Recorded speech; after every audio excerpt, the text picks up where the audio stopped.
1444 سن ہجری کے ماہ رمضان المبارک کی آخری تاریخ ہے، آخری روزہ ہے۔ دنیا کے کچھ مسلم ممالک میں اور دیگر ممالک میں آج فرزندان توحید عید کی خوشیاں منا رہے ہیں، اور ہم اہل پاکستان اور دیگر مشرقی ممالک یہ کل انشاءاللہ بفضلہ تعالی نماز عید الفطر ادا کریں گے، عید کی خوشیاں منائیں گے، اور اپنے رب کی بارگاہ میں اپنی اور فوت شدگان کی اور پورے عالم اسلام کی بخشش اور مغفرت اور رحمت کی دعائیں مانگیں گے۔ اللہ تبارک و تعالی ہم سب کی مہینہ بھر کی یہ محنت اپنی بارگاہ میں قبول و منظور فرمائے۔ جنہیں پروردگار عالم نے توفیق بخشی، انہوں نے پورے مہینے کے 30 روزے رکھے، نماز تراویح پڑھی، صدقات و خیرات پیش کیے، صدقہ فطر جو واجب ہے اس کو ادا کر لیا ہوگا کئی خوش قسمت لوگوں نے، اور کچھ آج کریں گے، کچھ کل بھی کر سکتے ہیں، لیکن یہ ذہن میں رہے کہ صدقہ فطر یہ واجب ہے، جب تک ادا نہیں کیا جائے گا یہ ہمارے سر پر واجب رہتا ہے۔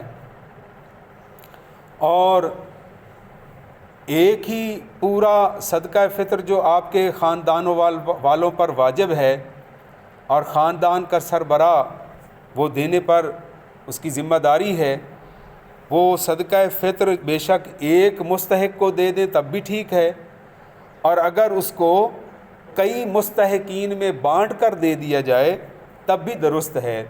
اللہ تعالی ہمارے یہ تمام نیک اعمال قبول و منظور فرمائے، اور جو اللہ کا مہمان رمضان شریف اب ہم سے چند گھنٹوں کے بعد رخصت ہوا چاہتا ہے، جب یہ اللہ کی بارگاہ میں پہنچے گا تو حدیث پاک میں آتا ہے کہ قیامت والے دن قرآن کریم اور رمضان شریف ان دونوں کو اللہ کی طرف سے ایک مثالی جسم عطا کیا جائے گا۔ اپنے اس مثالی جسم کے ساتھ یہ اللہ کی بارگاہ میں پیش ہوں گے، حاضر ہوں گے۔ پروردگار عالم پوچھے گا، اے میرے قرآن اور اے میرے رمضان کیسے آنا ہوا؟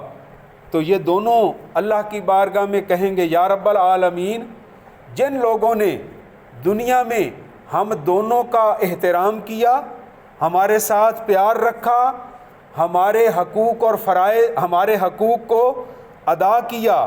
رمضان شریف کہے گا، جس بندے نے رات کو مجھے جاگ کر سنا یا پڑھا۔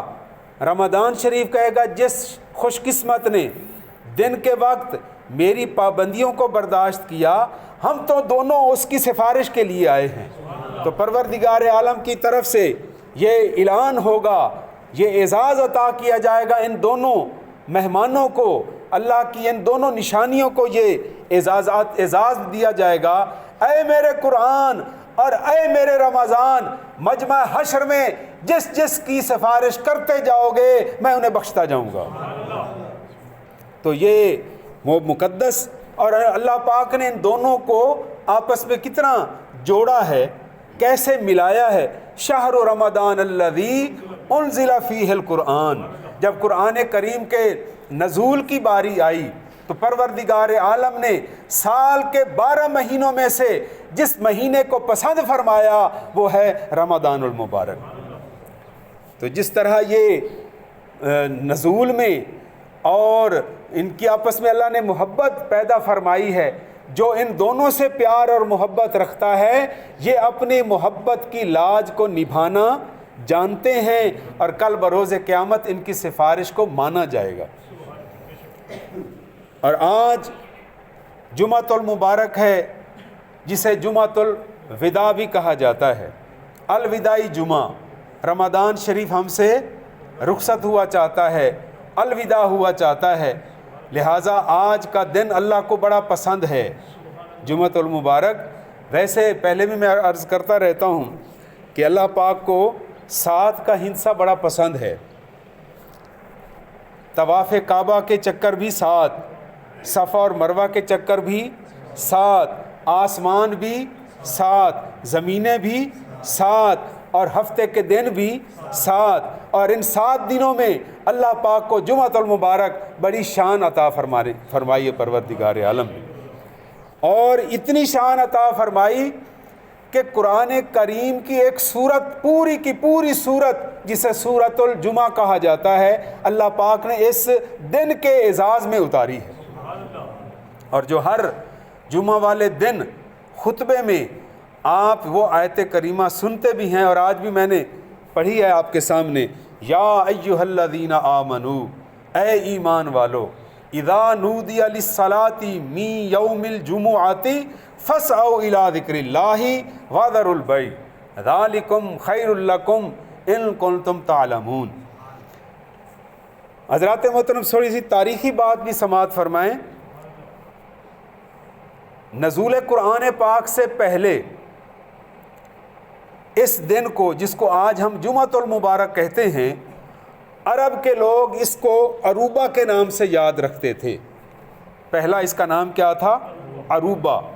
اور جب نبی پاک علیہ الصلاۃ والسلام تاج دار ختم نبوت بن کر تشریف لائے، آخری نبی اور آخری رسول اور سارے نبیوں کے سردار اور امام بن کر دنیا میں جلوہ گر ہوئے، تو جب سرکار نے مکہ شریف سے ہجرت کر کے مدینہ شریف میں رونق بخشی، شہر مدینہ جس کا پہلا نام یثرب تھا، اور یثرب کا معنی بیماریوں کا شہر، وہاں پر کوئی نہ کوئی وبا آتی رہتی تھی، لیکن یہ قدمین مصطفیٰ کا صدقہ ہے. جب حضور مدینہ شریف میں پہنچے تو بیماریوں اور وباؤں کا تو کوئی ذکر ہی نہیں ہے. حضور نے فرمایا، اس کا مفہوم یہ ہے کہ مدینہ شریف کی خاک میں بھی شفا ہے. وہ پچھلے جمعہ بھی میں نے وہ شعر اقبال کا پڑھا تھا کہ خیرہ نہ کر سکا مجھے جلوہ دانش فرنگ، سرما ہے میری آنکھ کا خاک مدینہ و نجف. تو مدینہ شریف کی خاک کے ذرے بھی ہماری آنکھوں کا نور ہیں، ہمارے دل کا سرور ہیں. تو نبی پاک علیہ الصلاۃ والسلام جب مدینہ شریف پہنچے تو وہاں جمعۃ المبارک کی نماز فرض قرار دے دی گئی. جمعہ کی نماز ہر عاقل، بالغ اور آزاد پر فرض ہے، اور جو اس کو ادا کرتا ہے، یہ ایسا مبارک دن ہے اور ایسی پیاری نماز ہے جو پچھلے ہفتے کے سارے گناہوں کا کفارہ بن جاتی ہے. اللہ پاک گناہوں کو، پچھلے ہفتے والے تمام گناہوں کو معاف فرما دیتا ہے جب بندہ اللہ کی بارگاہ میں حاضر ہوتا ہے. تو پہلا نام اس کا کیا تھا؟ عروبہ. اور اس کو آج سرکار علیہ الصلاۃ والسلام نے اس کو نام کیا دیا، اللہ اور اس کے رسول نے؟ جمعۃ المبارک. تو جمعہ اس کو اس لیے کہا جاتا ہے کیونکہ اس دن کو مسلمان باقی دنوں کی نسبت زیادہ تعداد میں جمع ہو کر اللہ کے گھر میں اجتماع کی صورت میں سجدہ ریز ہوتے ہیں، اس لیے اس کا نام رکھ دیا گیا جمعۃ المبارک. اور مبارک کا معنی برکت والا. اور اس جمعۃ المبارک میں ایک ایسی گھڑی اللہ کی طرف سے آتی ہے، اس ساعت میں، اس وقت میں جو دعا مانگی جائے اللہ پاک اس کو قبول فرما لیتا ہے. اور جو بندہ جمعہ والے دن فوت ہو جائے، حدیث پاک کے مطابق اللہ تعالیٰ اسے شہید کا درجہ عطا فرما دیتا ہے. دعا کیجیے اللہ پاک ہمیں ہمارا خاتمہ ایمان پر فرمائے اور ہمیں جمعرات نصیب ہو جائے یا جمعہ نصیب ہو جائے. اور جو فوت ہو گئے ہیں اللہ پاک ان کی مغفرت فرمائے اور ان کی بخشش فرمائے. حضرات محترم، یہ رمضان شریف اور یہ جمعۃ المبارک اور یہ قرآن پاک، یہ سب اللہ کی طرف سے ہمیں تحفے دیے گئے ہیں، اور اللہ ہمیں ان تحائف کی قدر کی توفیق عطا فرمائے، اور جتنے بھی ان کے حقوق ہیں اللہ تعالیٰ وہ انہیں پورا کرنے کی ہمیں توفیق ارزانی فرمائے. یہ پورا مہینہ ہم نے ایک ریفریشر کورس میں گزارا ہے۔ آپ دیکھ لیں اس مہینے میں مسلمانوں پر، اہل ایمان پر پابندیاں کتنی بڑھ جاتی ہیں۔ ہم اپنی مرضی سے سونے جاگنے کے اوقات کے اپنی مرضی نہیں کر سکتے۔ ہم اللہ اور اس کے رسول کی مرضی کے اور ان کی رضا کے اور ان کے حکم کے پابند ہیں۔ اگر کوئی بندہ سحری کے بعد اٹھے گا تو وہ سحری کھانے سے محروم رہ جائے گا۔ تو اپنی مرضی ہم نہیں کر سکتے۔ یہ رمضان شریف ہمیں یہ درس دینے آیا ہے کہ جس طرح اس مہینے میں تم نے اپنی مرضی کے گردن پر چھری پھیر دی اور اللہ اور اس کے رسول کی رضا پر اپنے 24 گھنٹے گزارے، باقی 11 مہینے بھی اسی طرح راضی برضا رہ کر گزارو۔ اپنی مرضی نہ چلاؤ اور اللہ اور اس کے محبوب کی مرضی پر عمل پیرا ہو جاؤ، تو پھر اللہ تعالیٰ تمہیں اپنے مخصوص اور چنے ہوئے بندوں میں شمار فرما لے گا۔ تم عام لوگوں سے نکل کر اللہ کے محبوب بندوں میں شمار ہونے لگ جاؤ گے۔ اور انسان کی، ایک مسلمان کی سب سے پہلی اور سب سے آخری کامیابی یہی ہے کہ اس کا اللہ اور اس کا رسول اس پر راضی ہو جائیں، اور جس پر اللہ راضی ہو جائے، اس کا محبوب راضی ہو جائے، وہ بندہ اس دنیا میں بھی اوروں کے لیے قابل مثال، اور دنیا سے چلے جانے کے بعد بھی اس کا نام زندہ رہتا ہے، اس کی یادیں تازہ رہتی ہیں۔ اللہ تعالیٰ ہمیں بری موت سے بچائے اور آزمائشوں سے بچائے، حادثاتی موت سے بچائے۔ اور جو کل 5 جوان شہید ہوئے ہیں ان کے گھر والوں پر ہمیں بھی اتنا ہی دکھ ہے، جس نے بھی سنا اتنا ہی دکھ ہے۔ اللہ تعالیٰ ان کی مغفرت فرمائے اور سب کی اولاد کو اپنی حفظ و امان عطا فرمائے۔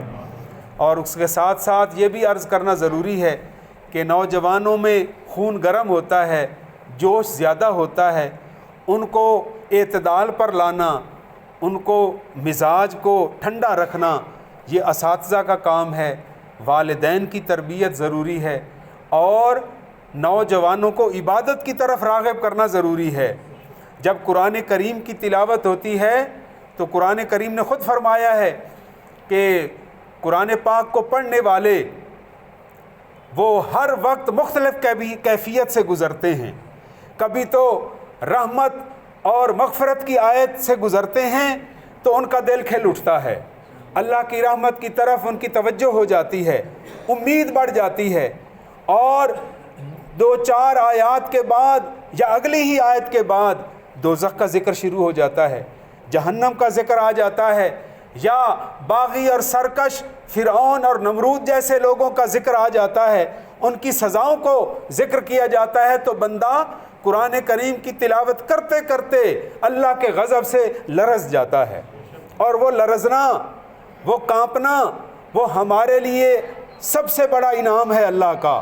جس طرح درخت کو ہلائیں اور اس سے خشک پتے جھڑ جاتے ہیں، اسی طرح اللہ کے غضب کو سن کر یا یاد کر کے اگر ہمارے جسم میں کپ کپی آ جائے تو یوں سمجھو ہمارے گناہ جھڑ جاتے ہیں، اور بندہ پاک صاف ہو جاتا ہے، اس کا من صاف ہو جاتا ہے، اس کے دل و دماغ میں اللہ کی طرف سے روحانیت کی برسات شروع ہو جاتی ہے۔ تو یہ کانپنا بہت بڑی بات ہے۔ رأس الحکمتی مخافت اللہ، حکمت کی بنیاد یہ ہے، سب سے بڑا ذہین بندہ وہ ہے جو اللہ سے ڈرتا رہتا ہے، اور جو بے خوف ہو جائے، کسی کو کچھ نہ سمجھے، تو پھر اس کا انجام ہماری آنکھوں کے سامنے۔ قرآن کریم نے فرعون، نمرود، شداد اور حامان اور ان بڑے بڑے بدبختوں کا ذکر، عبرتناک ذکر موجود ہے، اور پھر کبھی کبھی قرآن کریم پڑھتے ہوئے جنت کے ذکر آ جاتے ہیں، تو اس وقت ہمارے دل میں شوق پیدا ہو جاتا ہے۔ جنت اللہ پاک نے ہمارے لیے سجائی ہے، ہم غلامان مصطفیٰ کے لیے سجائی ہے، اور پوری کی پوری جنت وہ جاگیر مصطفیٰ ہے، اور وہ حضور کے غلاموں میں تقسیم کی جائے گی۔ تو مجھے یاد آیا ایک حدیث پاک میں ایک صحابہ نے عرض کی، یا رسول اللہ، جنت میں تو یہ جو جسمانی حاجات ہیں جو دنیا میں، یہ تو نہیں ہوگی، نہ وہاں پیشاب کی حاجت ہوگی، تو نہ کوئی اور دیگر جو ہم یہاں پابند ہیں وضو کرنے کے، طہارت حاصل کرنے کے، یہ تمام چیزیں تو جنت میں نہیں ہوگی۔ اور حکم ہو رہا ہے کہ جنت میں کھانے بھی ملیں گے، پھل بھی ملیں گے، اور پرندوں کا گوشت بھی میسر ہوگا، دودھ کی نہریں بھی ہیں، شہد کی نہریں بھی ہیں، اور پانی کی نہریں بھی ہیں، اور سب سے بڑی ہر جنتی کو مختصر یا اس کی اپنی حیثیت کے مطابق اس کو محل دیے جائیں گے، اور اس کو نہروں کا پانی یا مشروب میسر ہوگا، لیکن سب سے بڑی نہر وہ مصطفیٰ کریم کی ہوگی، اور اس نہر کا نام ہے نہر کوثر۔ وہ نہر اتنی وسیع ہے کہ لامحدود وسعتوں میں پھیل جاتی ہے، اور اس نہر کوثر کا یہ کمال ہے کہ وہ ہر جنتی کے محل کے سامنے سے گزرے گی۔ تو یہاں توجہ رکھیے، ہر جنتی کے محل کے دروازے کے سامنے سے حضور کی نہر کوثر گزرے گی۔ ہر جنتی حضور کی نہر سے پانی حاصل کرے گا۔ یوں سمجھ لو کہ پروردگار عالم یہ بتانا چاہتا ہے کہ دنیا میں بھی جو میرے مصطفیٰ کے پاس آ گیا وہ میرے پاس آ گیا، اور کل جنت میں بھی جب وہ پہنچے گا تو وہ یہ نہ سمجھے کہ اب میں حضور سے بے نیاز ہوں، تب بھی وہ حضور کی نہر کے پانی کا محتاج ہی رہے گا۔ اس کو پتہ چلے گا کہ میں جنت میں آیا ہوں تو حضور کے صدقے میں آیا ہوں۔ تو عرض کی، یا رسول اللہ، جب لوگ جنتی کھائیں پئیں گے تو انہیں پیشاب یا پخانے کی وہ اس حاجت کا کیا بنے گا؟ تو نبی پاک علیہ الصلاۃ والسلام نے یہ فرما کر ہماری خوشی میں اور اضافہ فرما دیا کہ جنتی کھائیں گے بھی صحیح، پئیں گے بھی صحیح، لیکن ان کا کھانا جائے گا کہاں؟ جب وہ کھا پی کر سیر ہو جائیں گے، ایک چھوٹی سی ہچکی آئے گی اور ان کے جسم پر پسینہ ہوگا، کھانا ہضم ہو جائے گا، انہیں کہیں اور پریشانی کی ضرورت نہیں ہوگی۔ تو اللہ پاک نے یہ جنتیں ہمارے لیے بنائی ہیں۔ تو جب جنتی جنت کی آیتیں قاری قرآن یا حافظ قرآن پڑھتا ہے تو اس کے دل میں جنت کی خواہش اور حضور کی رحمت پر اور اللہ کی رحمت پر یقین کامل نصیب ہو جاتا ہے۔ اور جب دوزخ کا ذکر آتا ہے تو جسم پر، میں نے پہلے عرض کیا کہ کپ کپی طاری ہو جاتی ہے اور آنکھوں سے آنسو جاری ہو جاتے ہیں، اور حضور نے فرمایا کہ اگر کسی کی آنکھ سے مکھی کے سر کے برابر آنسو کا قطرہ نکل کر اس کے رخسار پر آ جائے، اللہ پاک اس کو بخشش عطا فرما دیتا ہے۔ اللہ تعالی ہمیں اپنی بارگاہ میں رونے کی توفیق عطا فرمائے۔ یہ رونا بڑا خوش قسمت لوگوں کو نصیب ہوتا ہے، اور کئی عاشقان رسول ایسے بھی ہیں جو دوسرے کا دکھ سن کر خود رونے لگ جاتے ہیں۔ یہ ایمان کی علامت ہے، دوسرے کا دکھ سن کر آپ رنجیدہ ہو جائیں۔ جس طرح یہ 5 بچے کل شہید ہوئے ہیں ایکسیڈنٹ میں پہلے بھی عرض کیا، ان کے والدین کی طرح ہمیں بھی اتنا ہی دکھ ہے۔ اللہ تعالی ہم سب کی اولادوں کو اپنی حفظ و امان عطا فرمائے، اور ان بچوں کو اللہ پاک جنت الفردوس میں اعلیٰ مقام عطا فرمائے۔ تو قرآن کریم کو اس انداز سے پڑھا کریں، ترجمے کے ساتھ، محبت کے ساتھ پڑھیں۔ اور کل عید المبارک کا دن ہوگا، تو عید والے دن غسل کرنا سنت ہے، اس کے بعد نئے کپڑے میسر ہوں تو وہ پہنیں، نہ ہوں تو دھلے ہوئے کپڑے صاف ستھرے پہنیں۔ آنکھوں میں سرما لگانا سنت ہے، ناخن کاٹنا، مسواک کرنا، اور ایک راستے سے آنا مسجد کی طرف عید نماز کے لیے اور دوسرے راستے سے واپس جانا، یہ مستحب عمل ہے۔ اور عید الفطر میں دھیمی آواز کے ساتھ گھر سے پیر نکالیں تو تکبیر پڑھنا شروع کر دیں، اللہ اکبر اللہ اکبر، لا الہ الا اللہ واللہ اکبر اللہ اکبر، وللہ الحمد، صدقہ فطر ادا کریں، اور عید الفطر نماز کے آنے سے پہلے میٹھی چیز کھانا سنت ہے۔ کوئی میٹھی چیز نہ میسر ہو تو 3، 5 یا 7 کھجوریں کھا کر آئیں، یہ مستحب عمل ہے۔ یہاں آ کر خطبہ نماز میں پوری تندہی کے ساتھ، توجہ کے ساتھ اللہ کی بارگاہ میں حاضری دیں۔ اس کے بعد خطبہ ہوتا ہے، خطبے کے بعد دعا ہوتی ہے، دعا کے بعد آپس میں ایک دوسرے سے مصافحہ کرنا، معانقہ کرنا، گلے ملنا، عید مبارک کہنا، گھر والوں کو جا کر عید مبارک کہنا، اور خاص طور پر گھر کی خواتین کو جنہوں نے پورا مہینہ سحری اور افطاری میں آپ کے لیے کھانے تیار کیے، اللہ پاک ان کی اس خدمت کو بھی قبول و منظور فرمائے، اور اللہ تعالی ہم سب کو رمضان شریف کی برکتوں سے پورا سال اور ہمیشہ جب تک زندگی ہے اسی طرح نوازتا رہے۔ وما علینا